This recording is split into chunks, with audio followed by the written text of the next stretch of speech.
Assalamu alaikum, урматтуу кыргызстандыктар, жалпы кыргыз элибизде биз буюрса мына жамаат менен, командабыз менен 3 машина, 4 машина болуп бияка келдик. Мына азыр Баткен шаарынын администрациясынын жанында болуп турабыз, командабыз менен мына күтүп турабыз. Камчыбек Кыдышаевич кирип кеткен. Буюрса саат 7ге чейин иншаллах жообун күтөбүз дагы могу жаштар.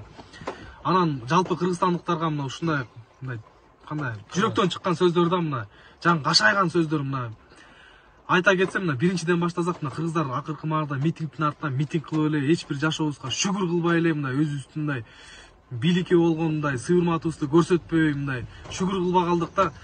Айтат го, ден соолуктун кадырын орнуган жан билет дейт. Жүрөктүн тынчтыгын мына согуш болуп аткан жер билет дейт. Мына азыр согуш болуп, жүрөгүбүздө тынчтык жок, мына жүрөгүбүз өйкөп. Мына биз орозобуз. Мына тамак ашыбыз өтпөй калды, мына жеген тамак өтпөй калды. Мына Россияда туугандар айтып атат, мына иште албай калдык деп атат. Мына туугандар сабыр эткиле. Биякта мына биз турабыз, бизде айтып атат, мына силер туруп тургула, мына киришпегиле, провокация кылдырбагыла деп турат. Мына ар кандай видеолор жибербеле. Ошо видео жөнүндө айта кетейин, мына Казакстанда, Өзбекстанда, Тажикстанда байкасаңар мына СМИни контролдоп турат, манипуляция кылып турат, бийликчи көзөмөлдөп турат. Биздин СМИни карасаң, тети жылдыздардын үйлөнгөндөн баштап, балалы болгондон баштап, кошулгандан баштап, чийип сийгенден баштап чыгарат баарын СМИлер. Ошо СМИлер силер да бузукусуңар баарын. Бузукусуңар интернетте. Сөз эркиндиги, демократияга такап эле бүт баарын чыгарып бересиңер мында. Кыргыз бул өзүбүздүн военная тайна, мына өзүбүздүн бир секреттер мындай эмелер болуш керек да. Анан кыргыздарга да бир нерсени менталитетти калтырбактын. Мына биз азыр Баткенде мына келатып мына жолдон адашып кетип, мына случайно бир мындай кыргызстандык эле башка бир улуттун туугандардын эмесине кирип кеттик да. Мондай сурасак жолдо эч кимибиз билбейбиз дейт. А биз кыргыздардан мына кыргыздар биз оозубузду тыя албайбыз, өзүбүзгө душманбыз, өзүбүз эле шпионбуз. Бизден бирөө сураса мына президентибиз мындай, тигинибиз тигиндей, монча армиябыз бар деп өзүбүз айтып беребиз, мына өзүбүз сасып бүт баарын көрсөтүп берип коебуз. Өзүбүзгө душман. Мына өзүбүз бүт техникаларды көрсөтүп азыр чыгарып жатабыз, мына эмне болуп атканын мына алыпчы. СМИни мына Тажикстандын СМИнисин көрүп атасыңар, мына аккуратно, четко эле бир нерсени киргизип коет, болду. Аякта да комментарий да аз. Биздики кыргыздар аякта да жүрөт темселеп мындай тигиндей депчи. Мына ошону менталитетке киргизели да.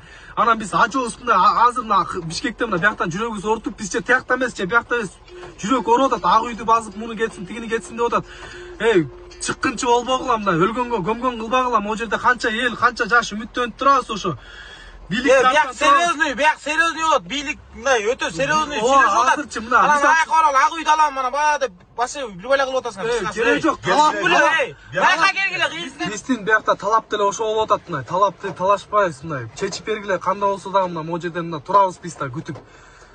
Анан мына кыргызстандыктарга кайрылайм. Амирди сыйлаш керек, мына динде бар. Амирге баш үйү деген бар. Пайгамбар саллаллаху алейхи ва саллям айтты. Амирди сыйлаган мени сыйлаган болот, мени сыйлаган Алланы сыйлаган болот деп. Мына Тажикстандын мына карагыла эч кандай бир мындай депутаттары мына эч качан урда албайт чиновниктери. Сыртка да бир нерсе чыгара албайт. Аларда чыныгы генералдар бар мына. Өзбекстанда, Казакстанда байкасаңар мына депутаттар бир кынк кете албайт. Бизде 120сы чогулган же пайдасы же зыянын түшүнбөйсүң мында. Неге бизге анча депутаттын керек мондайчы? Неге андай чыккынчылардын керек өзүнүн бизнесин ойлоп берген? Неге чейин ушу 30 жылга чейин мен президенттерге наразымын, мурунку иштеп кеткен? Неге жакшы бир военный техника калтырып кеткен жок бизге? Неге биздин мына келечектерди, жаштарды ойлоп мына чек ара маселесин чечип койгон жок? Мына азыр жаңы кожобузду тандап алдык, мына иштегени болгон 4 ай болду. 4 айда мунун баарын өзү кылган жок да, мындай айткандачы. О да 30 жылдан бери чиликтерди мына списание кылып, самолетторду жок кылып, мына аскерди караба келгенден ошонун айынан болду да. Биз өзүбүздүн алсыздыгыбызды көрсөтүп, бүт баарын айтып берип, ушунун айынан келди да. Мына айтып атабыз да, при Атамбаева такого не было дейт. При Атамбаев 2 миллиард долларды мага карыз берсе, мен деле 5 жыл иштеп бермекмин 2 миллиард менен мына сазга батырып. Мына тура түшүнгүлө, бюджетке тийишесиңер, мына бюджетте акча жок, техника ала турган, бюджетти көтөрүш керек. Бюджетти эмне кылып көтөрөбүз биз? Айткылачы, биз эмне кылып көтөрөбүз? Бирдеме казабыл десек, казбагыла, ал жерде мондай деп местналар чыгат. Көлдө туристтик эметей кылалы, туристтер келсе, аларга керсейбиз, эмне келдиңер, тарчок депчи.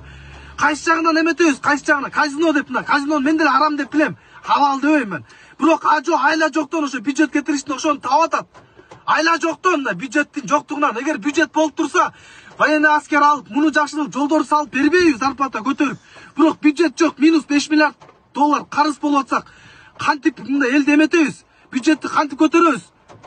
Бизде нефт чыкпаса же газ чыкпаса же бир кыйратып же бирдеме кылбасак болгону мына биздин бар экен мына геңдер. Ал геңдерди да мына иштетели десек мына бут тозуп мына булар келди булар иштетип атат да өзүбүз ачалы десек же бюджетте акча жок. Бюджетти эмне кылып көтөрөбүз туугандар? Свет көтөрүлдү дейт. Мына светти айтып атасыңар, светке мен лично берейинчи мен светке 2 эсе 3 эсе кылып мен өзүм карапайыммын. Бирок светке ушу Кыргызстан үчүн берем. Анткени ушу светтен биздин мүмкүнчүлүк бар чоң. Ошо светке акча төлөп мамлекет бай. Мына Казакстан, Өзбекстан, Тажикстанды байкагыла. Туугандар мына байкагыла. Мамлекети бай, бирок эли кедей бизге келип иштейт. Байкасаңар, биздин мамлекет кедей. Бирок элибиз бай, алхамдулилля. Ар бир машинада үй бар. Ар бир машинада, ар бир үйдө сенсорный телефон бар. Ошого биз шүгүр кылбайбыз. Биздин мамлекет кедей болуп атат. Биздин мына Казакстан эмелерде бүт баары айтат налог мына. Жакында эле Тажикстанда блогерлерге налог деп баштады. Эли кыңкылдабай эле төлөп атпайбы? Эгер биздин блогерлерге ошентсе биздикилер чачын тырмап чыгат. Эмнеге андай кылат? Мамлекет акча көтөрүш үчүн ошону кылат. Мамлекет казнаны көтөрүп, ошо акчага мына элди обеспечивать этиш үчүн көтөрөт туугандар. Анан жөн эле моунду эметсе, монт кетат, тигини деп аткан деп кереги жок мындачы. Казакстанда мына карагыла канча налог төлөп атат, моунду эле төлөйбүз, тигини да төлөйбүз деп канча айтат. Мына Өзбекстанда айтат, эли айтып атат. Бизге келип иштейт. Мамлекети бай, заводдору бар. А бизде заводдорубуз жок болсо, эме жок болсо кайсы арыбызга айтабыз? Анан ошо светке бекерден айткан жок да, ал светке алды эле келген Садыр Нуркожоев. Светти көтөртпөйм деп, бирок келип ошо кагаз түрүндө көргөндө плачевный состояние, суусу бөксөп баратат. Аны мындай акчасын көтөрүп, акча кылып мына бюджетке түшүрбөсөң, эмне кылып карызды кутулабыз? Эмне кылып кутулабыз? Куздурду мына 5 миллиард сом. Буга чейин эч ким 5 миллиард куздурган жок. Короче, кыргыз элим, короче, мындай серьезный иш болуп атат. Биякта серьезный мамлекеттик деңгээлде чечим болуп атат. Анан мындайга барып алып, бир 10-100 ел кылып эле политика кыла бербегиле. Эгер кыйынсыздар келгиле маяка, маякта серьезный болуп атат. Эркекчилер ушул жерден да политика. Ушактан келгилечи, кыйын. Ушактан да чыккылар. Политика кылбагыла, политика кылып муну кетсин. Кыйылып өкүрүп маяктан да эмне болуп атат? Автомат бергиле деп атат. Ушу адамдын өлүмдөрү менен силер ушу менен силер пайдаланып, адамдарды койгон атасыздар. Бизге кереги жок эч бир должность. Кыргыз элим өнүгүп өссө эле болду бизге эч ким. Биз эч бир должностунда адам келсе болду. Кыргыз элим кыска силер менен бөлүшүп кыйын экенсиңер келгиле ошакка. Ошакта бишкекте площадьта мындай эме кылып атасыңар келгилечи маяка кыйын экенсиңер. Маякта серьезный болуп атат. Силерге айтарым, короче. Давайте, келгиле кыскасы.